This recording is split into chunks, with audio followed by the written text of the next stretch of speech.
I kept failing and kept failing and kept failing. So I had to teach myself how to fail right. And what that means is when I fail, I can't spend much time in that fail zone. I have to be able to get up and get after the next day just as fast, because my goals were to be a Navy SEAL. I don't have time to stay here and feel bad for myself for weeks and months and years, because I'll lose that time. So the big thing is know that if you have big goals and big dreams, along the way, failure is going to happen. So how fast do you get up from that? And you got to teach yourself that. But the biggest key to success in anything you do is you got to have an unlimited supply of fucking fuck you. This drive and passion, and it may come from nothing. Like for me, there was no passion, no drive, no nothing. But I had this fire that I'm gonna be somebody. And it has to be there, because on all those bad days, on all those days you don't wanna do shit, you have to be your own motivator, your own coach, your own trainer, your own everything. So to do that, you have to come into work, and work is, whatever your work may be, ready to go. And what that means is you may have failed miserably yesterday, but you come to work like, people like, man, you just lost everything. How the hell are you this fucking damn motivated? Because this is what it takes. This is what the fuck it takes. And you gotta get it from wherever you can. Whether you make up this illusion of your life or this false reality that gets you motivated, whatever gets you motivated, it's gotta be here at the tip of your brain at all times. Because in those dark moments, you gotta pull it out. So that's the big thing for me, man. I was always fired up at all times. So every single day, I'm literally going with my mind and I'm painting. I'm creating this masterpiece. And the masterpiece is always myself. But to do that, you cannot have any distractions. Because if you're talking to an artist and he's trying to think about the next painting, he can't. It's impossible to listen to you and listen to what your mind and body are telling you we must do. People don't do enough of. They don't do any of it. They don't have passion. They lack passion, drive, determination, because you haven't spent time with yourself. Your mind will tell you what is next. But you haven't spent the time to go, there's billions of people in this world, and they're all supposed to be individuals. But we have a pack mentality. That's why you're so fucking lost. And I have 30 miles to go. And I end up finding a way to get through that 30 miles.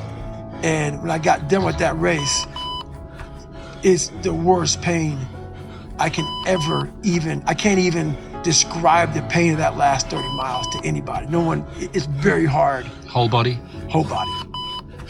So when it ended, I'm literally dizzy going up my stairs to get to my house. I have my arms wrapped around her, going up the stairs, and every flight of stairs, I have to lay down because I can't stay upright for too long or I'm gonna pass out.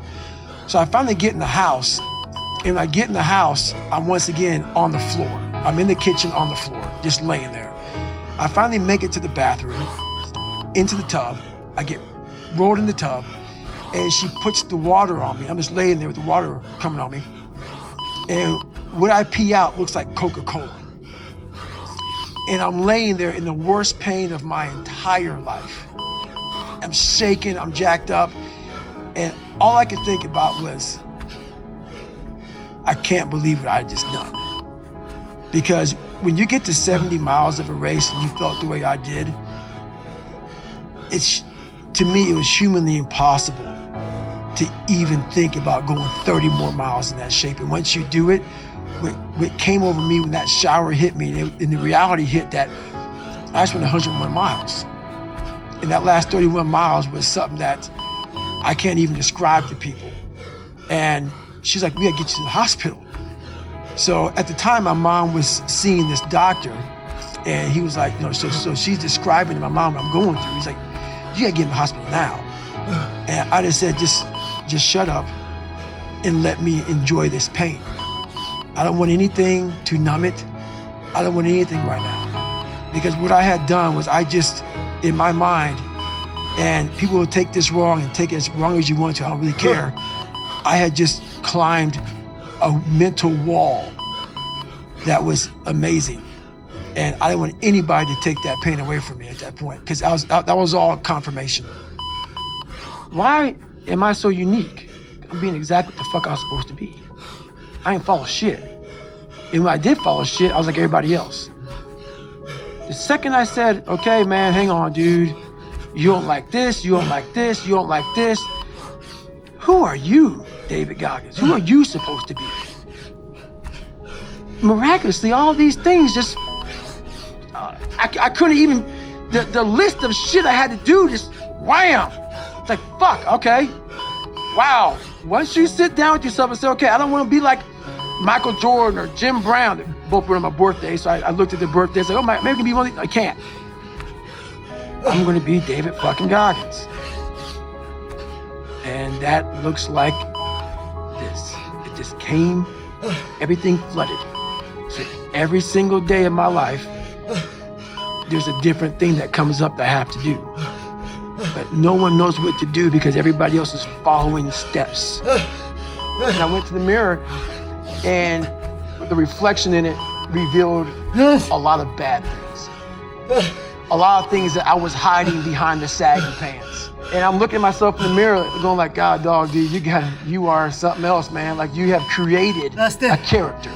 I want to be at the cool guy table, and whatever I could do to get attention, I did. It wasn't me. It wasn't who I was inside, but I was scared for anybody to know who I was inside. So in that accountability mirror, I call it, I got real with myself. I said, you have a third grade reading level, which is hard to admit when you're a junior in high school that you copied on every single thing you did because of fear they're gonna put me in a special school. We all know what special means. I'm gonna have a title on myself the rest of my life.